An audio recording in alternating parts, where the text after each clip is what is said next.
ప్రభునందు ప్రియమైన పెనుయేల్ సంఘ పరిశుద్ధులకును విశ్వాసులకును లైవ్లో వీక్షిస్తున్న ప్రియబిడ్డలందరికీ ప్రభు అయిన యేసుక్రీస్తు వారి నామములో శుభములు తెలియజేస్తున్నాం. తిరిగి మరలా మన దేవుని వాక్యాన్ని ధ్యానించుకోవటానికై ఈ పెనుయేల్ సందేశం ద్వారా దేవుడు మనకు అనుగ్రహించే దైవ మాటలను దైవ వాక్యాన్ని ధ్యానిస్తూ ఆధ్యాత్మికమైన మేలు పొందటానికి ప్రభు మనకు అనుగ్రహించిన ఈ శ్రేష్ఠ ధన్యత కొరకై స్తోత్రములు. ఈ కూడికను మనం ప్రార్థనతో ప్రారంభించుకుందాం. సర్వకృపానిధియగు మా ప్రియమైన పరలోకపు తండ్రి, ప్రేమ కలిగిన దేవా, కృతజ్ఞతలు వందనములు స్తోత్రాలు చెల్లించుకుంటున్నాం. మీరు మమ్మల్ని ప్రేమించి మాకిచ్చిన ఈ శ్రేష్టమైన ధన్యకరమైన సమయాన్ని బట్టి తండ్రి స్తోత్రములు. ఈ సమయాన్ని దీవించి ఆశీర్వదించండి. మీ వాక్యము మాకు అనుగ్రహించండి. రాత్రి మీ సువార్త ద్వారా ఆత్మీయమైన మేలు మేము పొందుకోగలిగినట్లుగా మమ్మల్ని అందరినీ జ్ఞాపకం చేసుకోనమని, ఈ కూడిక ఆద్యంతం మీరేంటి నడిపించమని, లైవ్లో వీక్షిస్తున్న మా బిడ్డలందరికీ క్షేమం కలిగించమని యేసుక్రీస్తు మా రక్షకుని నామములో స్తుతించి ప్రార్థిస్తున్నాం మా తండ్రి, ఆమేన్. పాట పాడుకుందాం.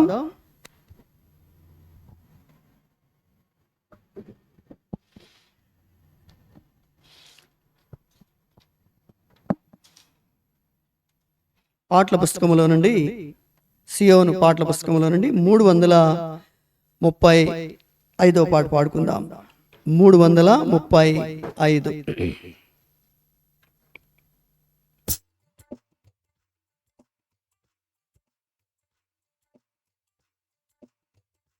ధన్య ధన్యాయేసు నామము, జయ జయ ప్రభు నామము. ధన్య ధన్యాయేసు నామము, జయ జయ ప్రభు నామము. యేసు పేరట ముక్తి దొరకున్, యేసు పేరట ముక్తి దొరకున్. ప్రభు నామమే శుద్ధి పరచున్, ప్రభు నామమే శుద్ధి పరచున్. ధన్య ధన్యాయేసు నామము, జయ జయ ప్రభు నామము. యేసు నామమే ఎంతో ప్రియము, యేసు నామమే ఎంతో ప్రియము. దుఃఖితులకాశ్రయ నామం, దుఃఖితులకాశ్రయ నామం. ధన్య ధన్యాయేసు నామము, జయ జయ ప్రభు నామము. రమ్యమైనది యేసుని నామం, రమ్యమైనది యేసుని నామం. మనశ్శాంతినిచ్చు నామం, మనశ్శాంతినిచ్చు నామం.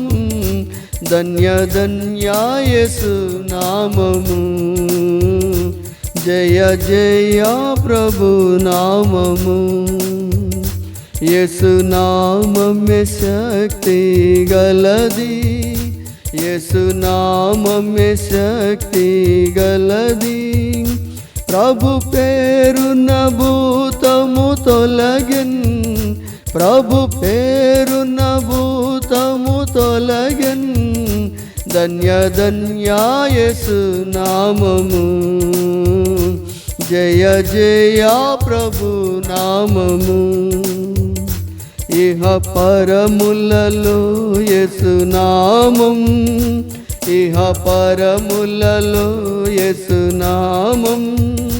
మహోన్నతమైన నామం, మహోన్నతమైన నామం. ధన్య ధన్యాయేసు నామము, జయ జయ ప్రభు నామము. ధన్య ధన్యాయేసు నామము, జయ జయ ప్రభు నామము.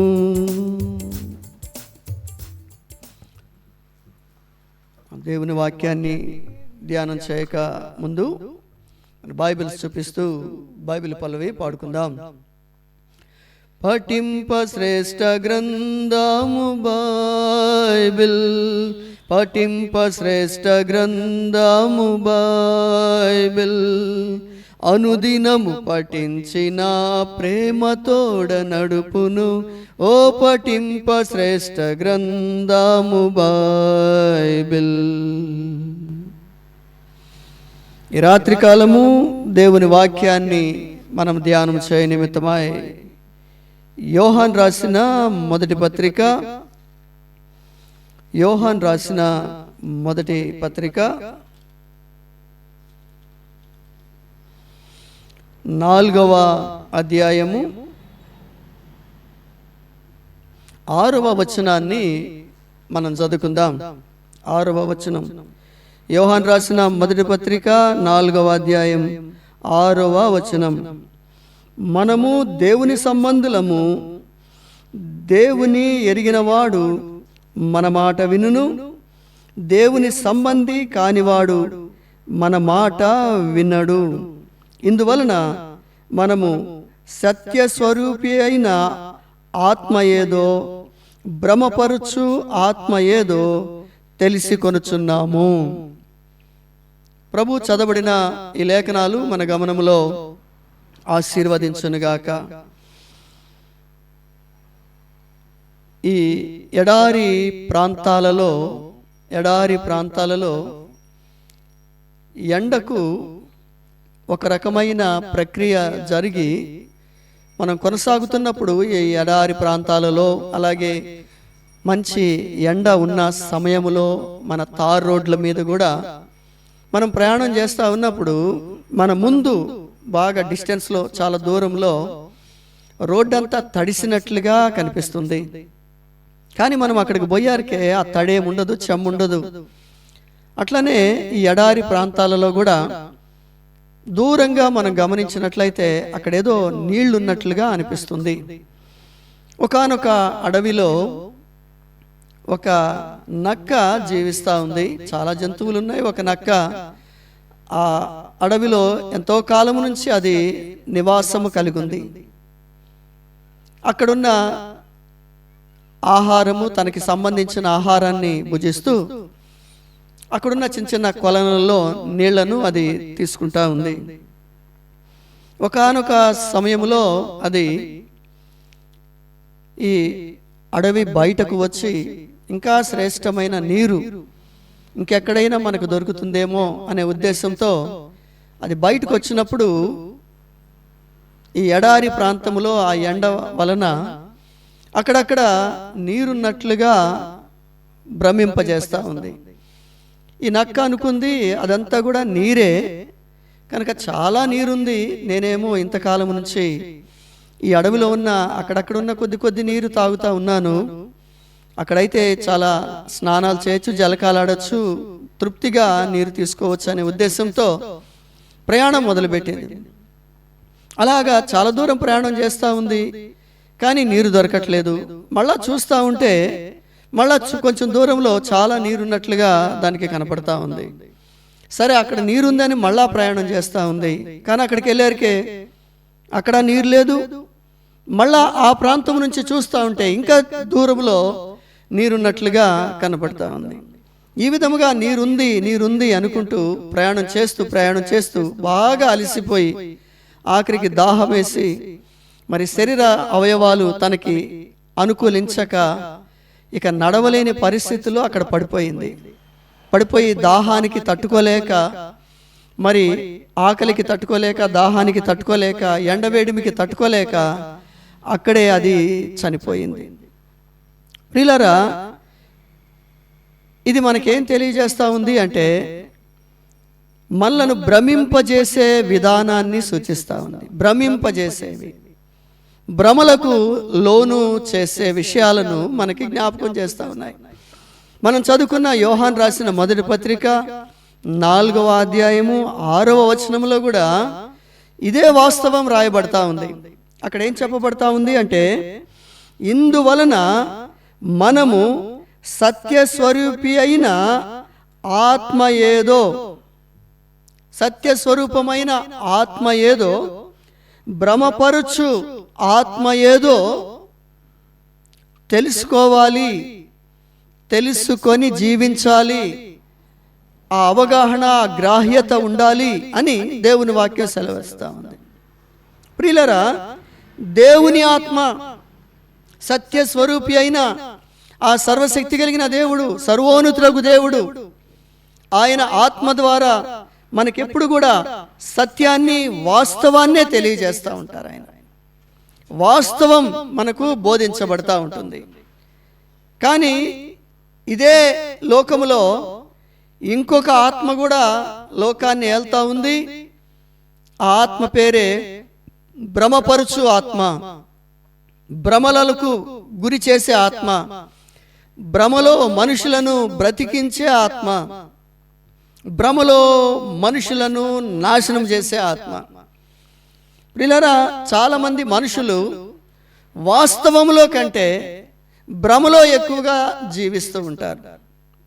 ఈ భ్రమ వారికి చాలా సంతృప్తికరమైన విధముగాను, ఆహ్లాదకరమైన విధముగాను, మరి ఏదో లాభదాయకమైన విధముగా కనిపించేదిగా ఉంటుంది. ఆ కారణం చేత ఎక్కువగా వాస్తవంలో బ్రతికేదానికంటే భ్రమలో ఎక్కువగా జీవించేవారుగా ఉంటారు. ఈ భ్రమపరచు ఆత్మ వాస్తవంలో నుండి మనుషులను బయటకు తీసుకొని వచ్చి అనేకమైన భ్రమలను మనిషికి కలిగిస్తూ, వాస్తవం వైపు చూడకుండా, నిజం వైపు చూడకుండా, నిజములో వాస్తవములో మనిషి బ్రతకకుండా భ్రమలో బ్రతికేసేటట్లుగా చేస్తుంది. వాస్తవంగా ఈ భ్రమలో ఏమీ ఉండదు, వాస్తవములో ఏముండదు, ఎండమావుల్లాగే ఉంటుందన్నమాట. వాటిని ఎండమావులు అంటారు. మంచి ఎండ సమయంలో మనం రోడ్డు మీద నడుస్తున్నా, వాహనాల మీద మనం వెళుతున్నా, మనకి చాలా ముందు దూరంలో నీళ్లు ఉన్నట్లుగా కనిపిస్తుంది, కానీ అది నీరు కాదు. అలాగా నీ జీవితానికి అనేకమైన భ్రమలను ఈ లోకాధికారి సాతానుడు కలిగిస్తూ, ఇదిగో దీంట్లో ఏదో ఉంది, ఇదిగో దీంట్లో ఇది ఉంది, దాంట్లో అది ఉంది, దీంట్లో ఈ క్షేమం ఉంది, దీంట్లో ఆనందం ఉంది, దీంట్లో ఈ సంతోషం ఉంది అని భ్రమపరుస్తూ నీ జీవితాన్ని భ్రమలోనే కొనసాగింపజేసి భ్రమలోనే ముగించేటట్లుగా చేస్తుంది. కానీ ప్రియులారా, వాస్తవాన్ని దేవుడు లోకములో స్థాపించినాడు. వాస్తవములో క్షేమమున్నది, దీవెనున్నది, ఆశీర్వాదమున్నది. ఇక్కడ మనం చదివిన భాగంలో గనక మనం గమనించినట్లయితే, యోహాను రాసిన మొదటి పత్రిక 3వ అధ్యాయం 6వ వచనంలో చూడండి, ఇందు వలన మనము సత్యస్వరూపమైన ఆత్మ ఏదో, సత్యస్వరూపమైన ఆత్మ, సత్యాన్ని వాస్తవంగా మన ముందు చూపించే ఆత్మ దేవుని ఆత్మ, పరిశుద్ధాత్మ. వాస్తవం కాని దాన్ని, అబద్ధాన్ని నిజంగా మన ముందు చూపించేదే ఈ భ్రమపరచు ఆత్మ, భ్రమలకు లోను చేసే ఆత్మ. నా ప్రియ స్నేహితుడా, సోదరి, ఈ రాత్రి మనము వాస్తవములో బ్రతకాలని, మన మనోనేత్రాలు వెలిగించబడాలని, మనము స్పష్టంగా దేవునిని చూడాలని, స్పష్టముగా దైవ కార్యాలను చూడాలని, వాస్తవం ఏంటో గ్రహించి వాస్తవంలో మనం జీవించాలని, వాస్తవిక సత్యాలు తెలుసుకుంటూ నిజ జీవితాన్ని దేవుని ఆత్మ ద్వారా మనం జీవించాలని దేవుని యొక్క ఉన్నతమైన ఉద్దేశమై ఉంటుంది. ఈ భ్రమపరచు ఆత్మలో నుండి మనల్ని బయటకు తీసుకొని వచ్చి సత్యస్వరూపమైన ఆత్మలో మనల్ని స్థాపించటానికే కృపా సత్య సంపూర్ణుడిగా ప్రభువైన యేసుక్రీస్తు వారు ఈ లోకానికి ఆయన మానవునిగా అవతరించినారు. ఆయన శరీరధారి అయి కన్యక గర్భాన జన్మించి 33.5 సంవత్సరాలు ఈ భూమి మీద జీవించి 3.5 సంవత్సరాలు మన మధ్య దైవిక వాస్తవిక సత్యాలను మనకు బయలుపరుస్తూ తన ప్రశస్తమైన ప్రాణాన్ని మన కొరకు అర్పించి తన శ్రేష్టమైన పరిశుద్ధ రక్తాన్ని మన కొరకు ఆయన చిందించినారు. కారణం, ఈ భ్రమలో నుండి మనల్ని బయటికి తీసుకొని రావటానికే, భ్రమపరచు ఆత్మ నుండి మనలను విమోచించటానికి, విడుదలగా ఉంచటానికి, నిజములోనికి మనల్ని తీసుకొని రావటానికి ఆయన తన ప్రాణాన్ని మన కొరకు అర్పించినాడు. ఈ రాత్రి నా ప్రియ స్నేహితుడా, సోదరి, ఎన్ని భ్రమలు నిన్ను చుట్టూ ఆవరించి నీ బ్రతుకును నాశనం చేసినాయి, నీ బ్రతుకులో క్షేమం లేకుండా చేసినాయి, నెమ్మది లేకుండా చేసినాయి, అనేకమైన కలవరాలకు నిన్ను గురి చేసినాయి. ఒక్కసారి ఆలోచన చెయ్యి. ఏదో ఉంది అనుకొని నువ్వు వెళ్ళి నష్టపోయిన పరిస్థితులు, ఇబ్బంది పడిన పరిస్థితులు, అవమాన పాలైన పరిస్థితులు, అనారోగ్య పాలైన పరిస్థితులు ఒక్కసారి జ్ఞాపకం చేసుకో. ఇవన్నీ భ్రమ, నిజం కాదు భ్రమ, నిజం కాదు. ఈ భ్రమను మన ముందు ఈ లోకంలో అనేక రీతులుగా సాతానుడు మన ముందుకు తీసుకొస్తుంటాడు. ఈ మధ్య మనం ఎరుగుదము ఈ యూట్యూబ్స్లో, వాటిలో, తర్వాత ఎక్కువగా ఈ సోషల్ మీడియాస్లో అంత భ్రమే చూపించేది, వాస్తవం తక్కువ. సినిమాల్లో, ఈ షార్ట్ ఫిలిమ్స్లో అనేకమైన విధాలుగా వాస్తవంలో నుండి మనిషి యొక్క మనస్తత్వాన్ని భ్రమలోనికి నడిపించే విధం, యవనస్తులను వారికి సంబంధించిన అనేకమైన భ్రమలను చూపిస్తూ వారి బ్రతుకులను నాశనం చేయటం, అలాగే డబ్బును చూపిస్తూ వారి బ్రతుకులను నాశనం చేయటం, ఇంకా అనేక రకాలైన ఆశలను మనలో పుట్టించి, భ్రమపరుచు ఆశలను మనలోను పుట్టించి మన బ్రతుకులను నాశనం చేస్తూ ఉన్నాయి. ఏదో ఉంది అక్కడ ఏదో ఉంది, దాన్ని పొందుకోవాలి, దాన్ని అనుభవించాలి అని నిన్ను ఈడ్చుకొని లాక్కొని వెళ్ళిపోతూ ఉంటాయి. బైబిల్ చెప్తుంది, ప్రతి కష్టమునకు తగిన ప్రతిఫలం ఆయన ఇచ్చును అని. అయితే ఈ భ్రమపరుచు ఆత్మ నువ్వు ఏ కష్టపడకుండా, నువ్వు ఇబ్బంది పడకుండా, ఇదిగో నీకు చాలా నేను తీసుకొచ్చి ఇవ్వగలను, ఇదిగో ఈ పద్ధతి నువ్వు అనుసరిస్తే, ఇదిగో ఇందులో అనుసరిస్తే, అందులో అనుసరిస్తే, ఈ విధముగా నువ్వు ఉంటే అని నిన్ను భ్రమపరిచి వాటిలోనికి తీసుకెళ్ళి నీ దగ్గర ఉన్నది కూడా పూర్తిగా ఊడ్చిపట్టిపోయేటట్లుగా చేస్తూ ఉంది. ఈ దినాల్లో అనేక మంది ఇలాంటి పరిస్థితుల్లో ఇరుక్కొని చిక్కుకొని భ్రమపరిచి అనేకమైన పరిస్థితుల్లో ఇరుక్కుపోయి మీరు ఎంత ఇస్తే మీకు ఎంత వస్తుంది అని, లేదా ఎంత దీంట్లో పెట్టుబడి పెడితే ఎంత వస్తుందని ఇలాంటి వాటిలోనికి తీసుకొని పోయి నీ దగ్గర ఉన్నదంతా ఊడ్చేసి ఇంకా నువ్వు కట్టాలని చెప్పేసి రకరకాలుగా నీ బ్రతుకుని పాడు చేస్తూ ఉన్నాయి, నష్టపరుస్తున్నాయి. ఇవన్నీ భ్రమలు, వాస్తవం కాదు. అలాగే యవనస్తులను అనేకమైన లోక సంబంధమైన ఆకర్షణలను చూపించి, ప్రేమలని వీటివంటివి చూపించి ఏవేవో నీ కళ్ళకు చూపిస్తే అవి నీ జీవితంలో వాస్తవం చేసుకోవటానికి నువ్వు పడే ప్రయాస, వాళ్ళు చూపించినట్లే నా జీవితంలో కూడా నాకు జరగాలి అని చెప్పేసి నువ్వు ప్రయత్నాలు చేస్తూ నష్టపోయి, కష్టాలు పాలైపోయి, ఇబ్బందులు పాలైపోయి, అవమాన పాలైపోయి నీ జీవితాన్ని భ్రష్టు పట్టించుకుంటున్నావు. ప్రియులారా, ఇలాంటి వారి మనోనేత్రాలను వెలిగించడానికే ప్రభువైన యేసుక్రీస్తు వారి లోకానికి వచ్చినాడు. సమస్తమును స్పష్టముగా చూపించే సర్వశక్తి కలిగిన దేవుడు, నిజములో మనలను బ్రతికించే దేవుడు, నిజములో మనలను జీవింపజేసే దేవుడు, భ్రమల నుంచి విడిపించే దేవుడు, ఆ సర్వశక్తి కలిగిన దేవుడు ప్రభువైన యేసుక్రీస్తు వారి ద్వారా మనకు ఆ వరాన్ని, ఆ కృపను మనకు అనుగ్రహిస్తున్నాడు. ఎలా పొందుకోగలము అంటే, ప్రియులారా, ఈ భ్రమలో నీవు ఉన్నంత వరకు, ఆ భ్రమలో నువ్వు ఉన్నావని గుర్తించినంత వరకు నువ్వు విడుదల పొందలేదు. అందుకనే బైబిల్లో మనము పాపులమని మనం గ్రహించాలి. మనము భ్రమపరచు ఆత్మల ద్వారా మోసపోయినామని, నీవు మోసపోయిన వ్యక్తివని, నీవు నష్టపోయిన వ్యక్తివని, నీవు ఇబ్బందులు పడిన వ్యక్తివని, నువ్వు చేసుకున్న కార్యాల ద్వారా నీ జీవితాన్ని నీవే నీ చేతులారా పాడు చేసుకున్నావని నువ్వు గుర్తించాలి. మొదట ఎరిగి ప్రభు సన్నిధికి వస్తే వాటిని ప్రభు సన్నిధిలో నువ్వు ఒప్పుకున్న ప్రతి భ్రమ నుంచి నిన్ను విడిపించి, ఒప్పుకున్న ప్రతి నష్టము నుంచి, కష్టము నుంచి నిన్ను విడిపించి, ఆ ప్రభురక్షకుడు తాను సిలువలో చిందించిన పరిశుద్ధ రక్తముతో నీ పాపములన్నీ కడిగి నిన్ను శుద్ధీకరించి వాస్తవంలో నిన్ను నిలబెడతారు.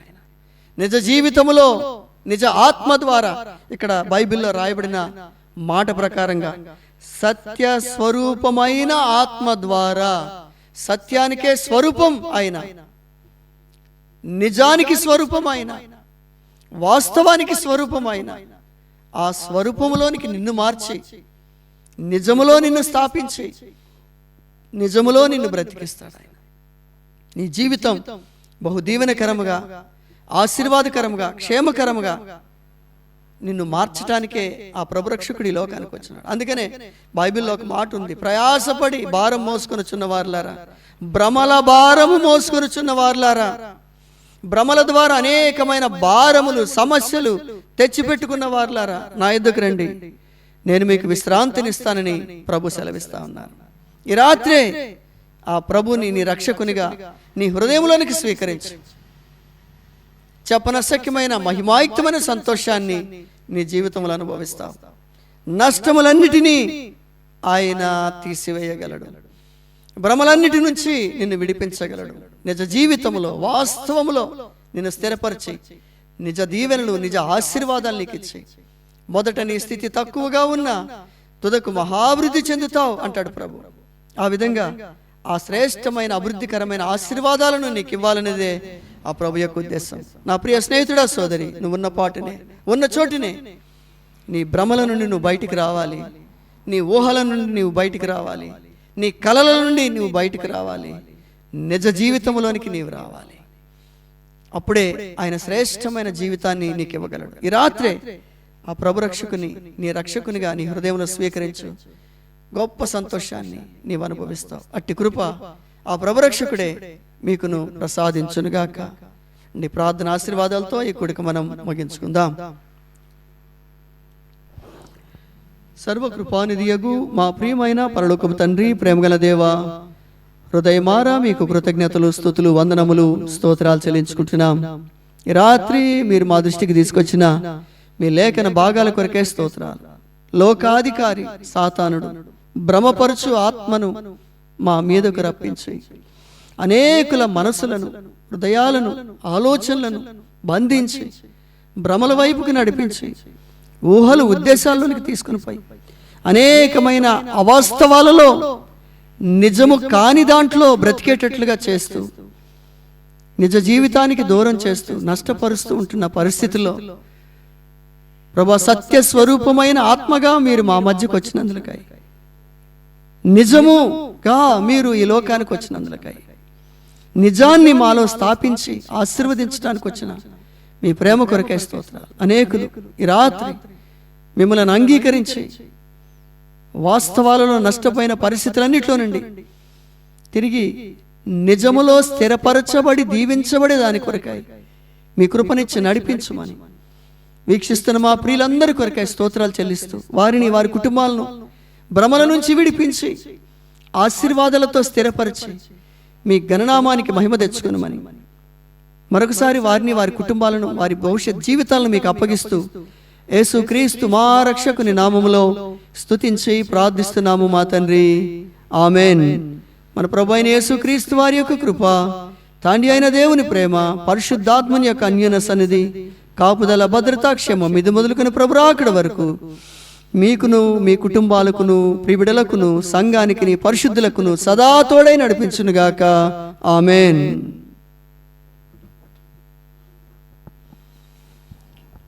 మీకు అందరికీ ప్రభు యేసుక్రీస్తు వారి నామంలో శుభములు. ప్రైజ్లాడండి. మరొక సువార్త కూడికలో మరలా మనం ఈ విధంగా కలుసుకుందాం. అప్పటి వరకు ఆ ప్రభు రక్షకుడే మీకు సహాయము చేయనుగాక.